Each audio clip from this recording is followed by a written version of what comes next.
Monique on this season of Love During Lockup with her new man Titus, and he's doing a 14-year prison sentence for an armed robbery after he decided to rob this pizza joint. And he also got 3 kidnapping charges because he told everybody inside the pizza shop, get on the ground, give me all your valuables. And he got 3 kidnapping charges for that. And Monique was kind of trying to defend it. She's like, he got a kidnapping charge, but it's not like he held someone hostage. He just told someone they can't leave, even though it's pretty much the same thing. I'm not gonna lie, when I first heard about this relationship, I'm like, this has got to be a paid actor by wetv, or maybe somebody that Monique knew that they were able to agree to fake a relationship for the show, because I really thought that Monique would not take a chance with another inmate after all the BS she went through with Derek. But she said that she was willing to take a risk because she just wants to be loved so badly. And I think that they're a real couple, because from what I've seen on her Facebook, they're still going strong. He sends her edible arrangements and all kinds of things, and I don't think he would be doing all that if he was just a paid actor. But she ended up moving from Chicago to Cleveland to be with him, even though she's never met him in person. And he's not even going to be getting out of prison for another year, a year and a half.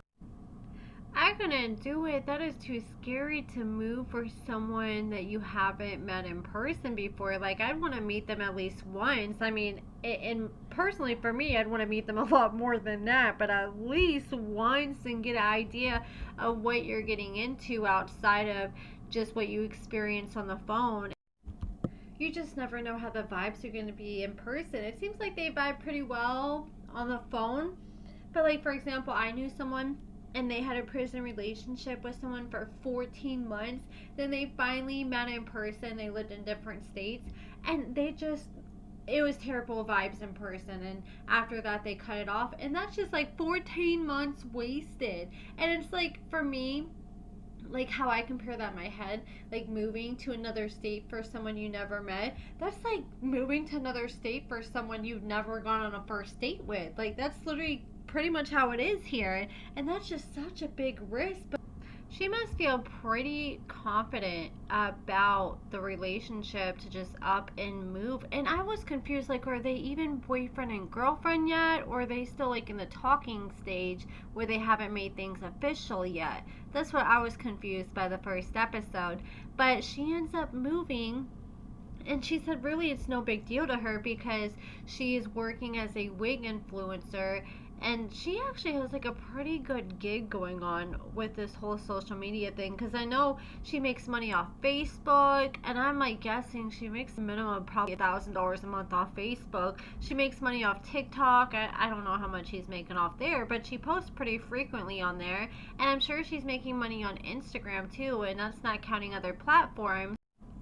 I saw a few people saying there's no way she's making a living off being a wig influencer. I believe it. As someone who makes a living off social media, I believe it, because I think Monique's making a pretty big bag, because she does these wig collaborations, and some weeks she'll do one every single day. But I mean, some weeks it's just every other day, or maybe 3 or 4 a week.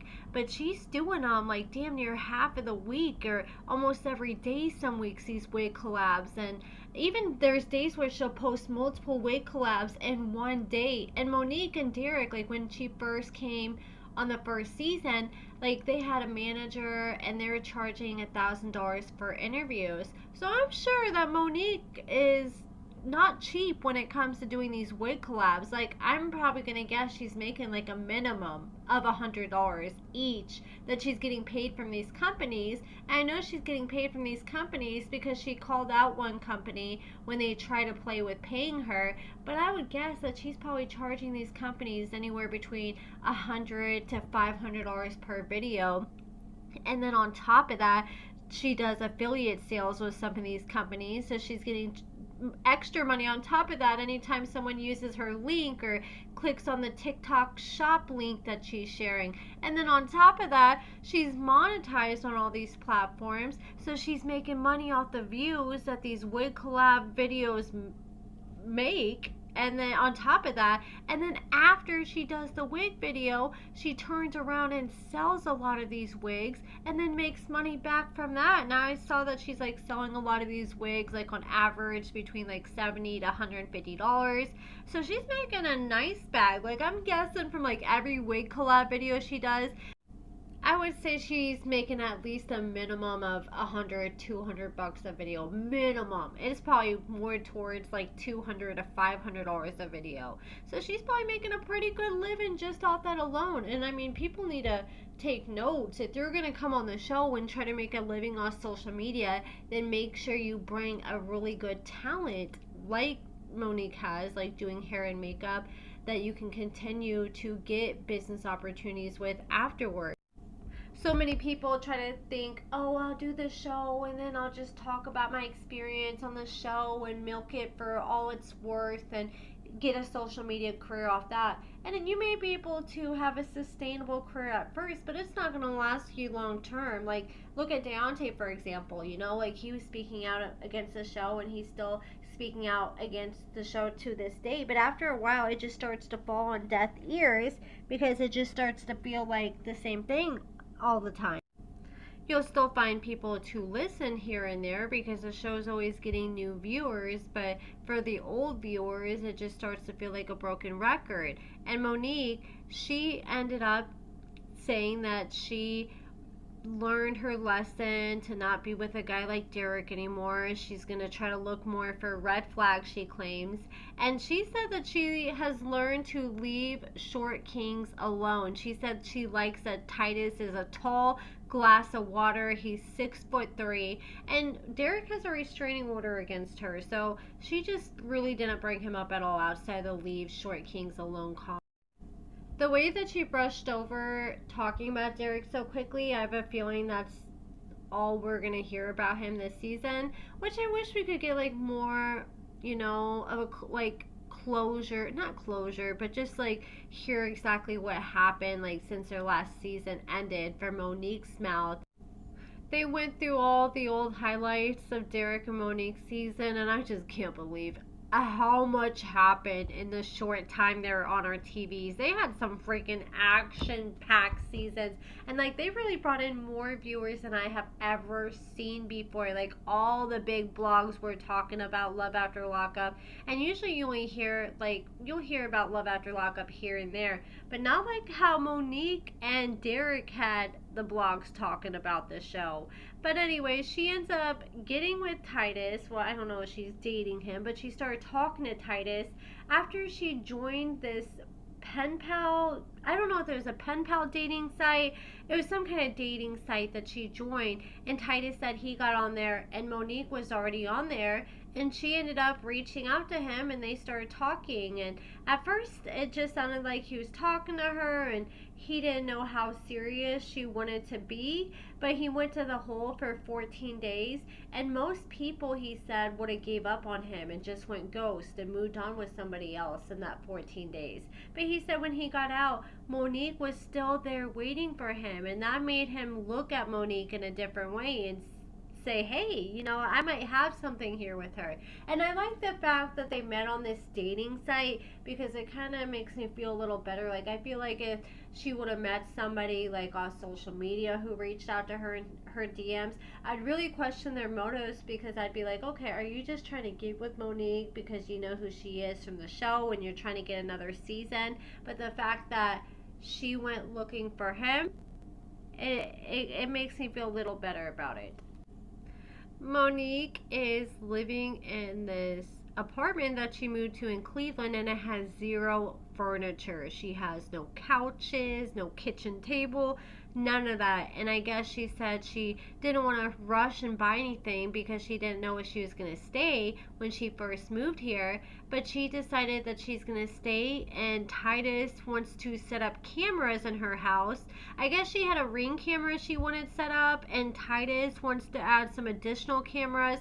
I guess we're going to have like a Tenny and Rob situation where Titus is going to be in prison watching Monique on the cameras. Like, I guess he had his cousin who just happened to get out of prison himself.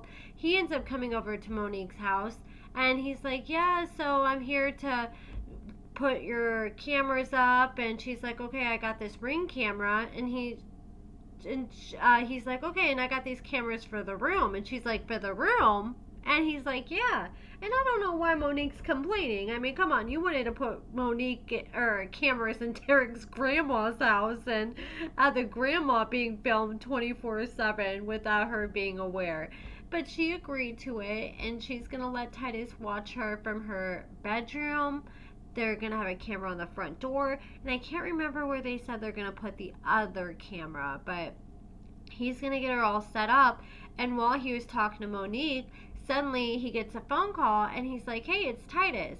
And Titus answers, he answers, oh, I'm sorry, I'm getting tired, so I keep mixing my words up. He answers the phone for Titus, and Titus was like, hey, so you're at Monique's house? And he's like, yeah. He's like, okay, I need you to step out because I need to holler at you real quick.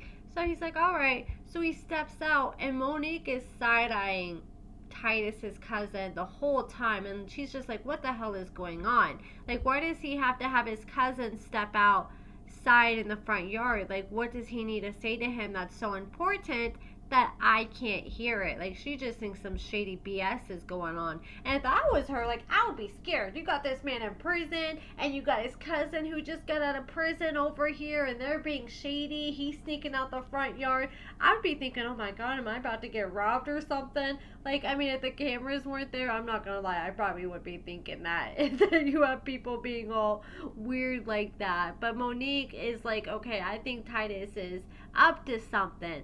But I guess Titus just wanted to ask his cousin, like, what's Monique's vibe? Is she giving off good vibes? Is she being weird? But the cousin had nothing bad to say about her. He's like, no, she's cool. She's cool. I'm just getting the camera set up.